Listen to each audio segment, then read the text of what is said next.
नमस्कार बच्चों, आज हम पढ़ने जा रहे हैं शेमेशु द्वितीय भाग क्लास 10th का संस्कृत का सप्तमा पाठ सौहार्द प्रकृति शोभा भाग 4 अभ्यास प्रश्नोत्तर को करेंगे।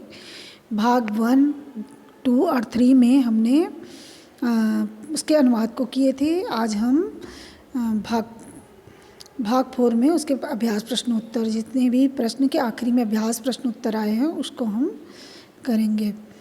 तो चलिए, प्रश्न 1 है। प्रश्न 1, अधोलिखिता नाम प्रश्नानाम उत्तराणि संस्कृत भाषाया लिखत। संस्कृत भाषा में उत्तर लिखना है।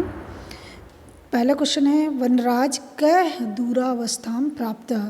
वनराज किससे दुखी अवस्था को प्राप्त हुआ? तो वनराज तुच्छ जीव से, जो छोटे छोटे जीव थे उससे। तो यहाँ पर आंसर आ जाएगा तुच्छ जीव है। वनराज तुच्छ जीव है दूरावस्थाम प्राप्त। उसके बाद कह वातावरणम कर्कशा ध्वनिना आकुली करोति। कौन वातावरण को कर्कश ध्वनि से आकुलित करती है? कौवा जो है वह वातावरण को अपनी कर्कश ध्वनि से आकुलित करती है, गंदा करती है ना। तो काका जो आएगा, क के जगह में आएगा काका वातावरणम कर्कश ध्वनि आकुली करोति। काकचेष्ट विद्यार्थी कीदृशा छात्रा मन्यते। जो कौवे के जैसा विद्यार्थी होता है वह कैसा छात्र माना जाता है? कौवे के जैसा जो विद्यार्थी होता है वह आदर्श छात्र माना जाता है। तो यहाँ पर आंसर आएगा काकचेष्ट विद्यार्थी आदर्श छात्र मन्यते। तो यहाँ आदर्श छात्र आ जाएगा इसमें। उसके बाद है क्वेश्चन, का आत्मनम बलशाली विशाल काया पराक्रमी च कथयति। कौन अपने आप को बलशाली विशालकाय और पराक्रमी कहता है? तो कौन कहता है? गजा कहता है, हाथी कहता है ना। तो यहाँ पर कह के जगह में आ जाएगा गजा आत्मनम बलशाली विशालकाय पराक्रमी च कथयति। उसके बाद है बका की दृशान मीनान क्रूरतया भक्षति। कैसे बगुला जो है वह कैसी मछलियों को मारकर खाता है, क्रूरता से भक्षण करता है, खाता है। तो यहाँ बका वराकान मीनान क्रूरतया भक्षति। वराकान मतलब बेचारी मछलियों को मारकर खाता है, क्रूरता से मारकर खा लेता है। मयूरा कथम नृत्य मुद्रायाम स्थिता भवति। मयूर कैसे नृत्य मुद्रा में खड़ा रहता है, कैसे? अपने पंखों को फैलाकर। तो मयूरा कथम के स्थान पर आ जाएगा पृच्छान उद्घाट है, मतलब पंखों को फैलाकर नृत्य मुद्रायाम स्थिता भवति। उसके बाद अन्ते सर्वे मिलित्वा कस्य राज्याभिषेकस्य तत्परा भवन्ति। अंत में सभी मिलकर किसके राज्याभिषेक के लिए अग्रसर हो गए, तो तैयार हो गए। अन्ते सर्वे मिलित्वा उल्लूकस्य राज्याभिषेकस्य तत्परा भवन्ति। उल्लू के राज्याभिषेक के लिए तैयार हो गए। अस्मिन् नाटके कति पात्राणि सन्ति। इस नाटक में कितने पात्र हैं? पूरे मिला के इस नाटक में अस्मिन् पात्रे 10 पात्राणि सन्ति। इस नाटक में 11 पात्र हैं। उसके बाद सेकंड क्वेश्चन है, अधोलिखिता नाम प्रश्नानाम उत्तराणि पूर्ण वाक्येन लिखत। वो वन वर्ड आंसर था पहला वाला, अभी इसको कंप्लीट आंसर लिखना है। निसंशय कह कृतांतः मन्यते। निसंशय निश्चित रूप से कौन कृतांत, किसे कृतांत माना जाता है? वो परे वितृष्टान पीड्यमान जंतून पार्थिव रूपेण सदा न रक्षति स निसंशय कृतांतः कथ्यते। जो दूसरों के द्वारा विशेष रूप से डरे हुए पीड़ित जंतुओं को शारीरिक रूप से सदा रक्षा नहीं करता वह निसंदेह यम होता है। कृतांत मतलब यम, मतलब मारने वाला, वही मारने वाला होता है। तो ये वही यम होता है। बका वन्य जंतु नाम रक्षा उपायन कथम चिंतयतु कथयति। बग जो है, बका जो बगुला जो है वह वन्य जंतु के रक्षा के उपाय को कैसे सोचता और कहता है? बका शीतल जले बहुकाल पर्यंतम अविचल ध्यानमग्न स्थित प्रज्ञा एव स्थित्वा वन्य जंतु नाम रक्षोपायम चिंतयतु कथ्यते। बका जो है, बगुला जो है वह शीतल जल में बहुत समय तक खड़ा होकर, अविचल, बिना हिले डुले, ध्यान मग्न होकर, स्थित प्रज्ञ होकर, खड़ा होकर वन्य जंतुओं की रक्षा का उपाय सोचता है और कहता है। उसके बाद है अंते प्रकृति माता प्रवेश सर्वप्रथम किम वदति। अंत में प्रकृति माता प्रवेश करके सबसे पहले क्या कहती हैं। अंते प्रकृति माता प्रवेश सर्वप्रथम वदति। सर्वप्रथम कहता है भो भो प्राणी, हे प्राणी, यूयं सर्वे एवं में संतति, तुम सब मेरी संतानें हो। कथम इतम कलहम कुर्वते, तुम व्यर्थ में कलह कर रहे हो, झगड़ा कर रहे हो। वस्तुतः सर्वे वन्य जीविते अन्यों आश्रिता सदैव स्मृता, सभी एक दूसरे वन्य प्राणी एक दूसरे पर आश्रित हैं, यह सदैव स्मरण रखो, यह याद रखो। ऐसे करके प्रकृति माता जब प्रवेश करती है तब बोलती है। यदि राजा सम्यक न भवति तदा प्रजा कथम विप्लव। यदि राजा सम्यक नहीं होता तो प्रजा क्या होता है, कैसे होता है। तो यहाँ पर है यदि राजा सम्यक न भवति सदा प्रजा अकर्णधारा नौका इव विप्लवेत। यदि राजा सम्यक नहीं होता, सक्षम नहीं होता, तो प्रजा जो है वह बिना नौका वाली मल्लाह के समान बह जाता है।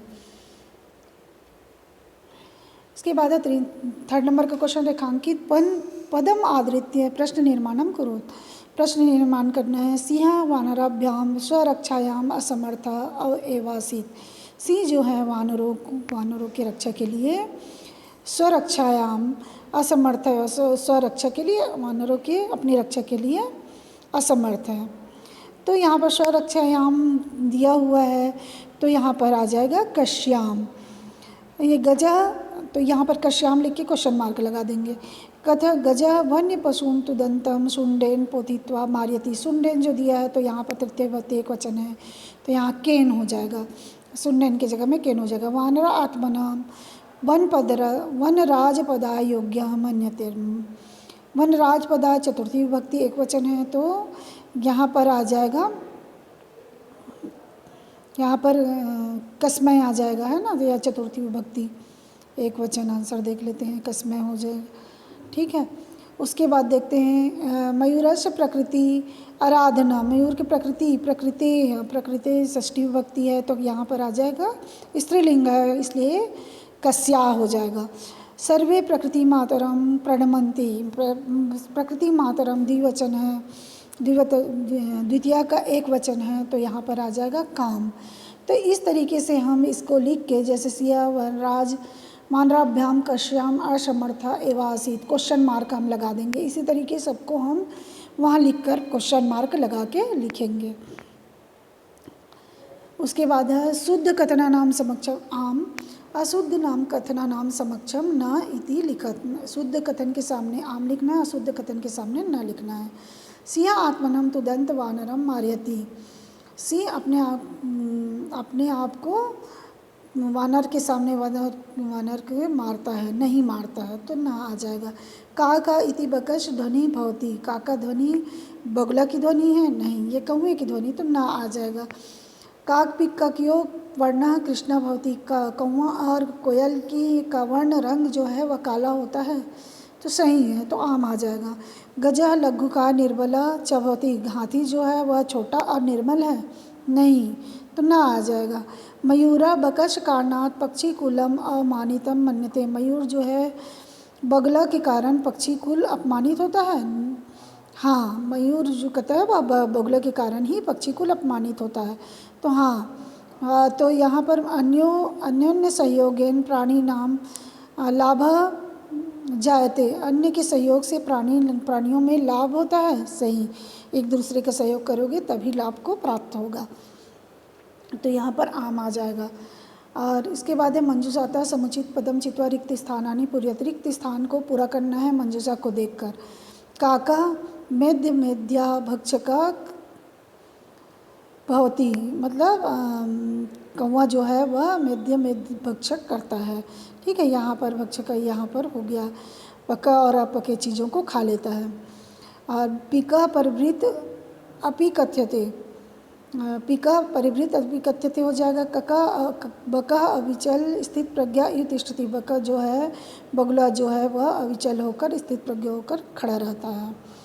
मयूरा अहिभुग इति नामनी अपि जायते। मयूरा जो है वह सांप को खा लेता है ना, इति नामनी जाते, सांप को अहिभुग खाने वाले कहा जाता है। उलुका आत्मश्लाघ हीना पद निर्लिप्ता च आसीत। उल्लू का जो है अपनी आत्म प्रशंसा से लगा रहता है। उल्लू का नाम पद निर्लिप्त आसीत, आत्मा अपनी प्रशंसा और पद निर्लिप्त नहीं होता है ना, नहीं रहता है।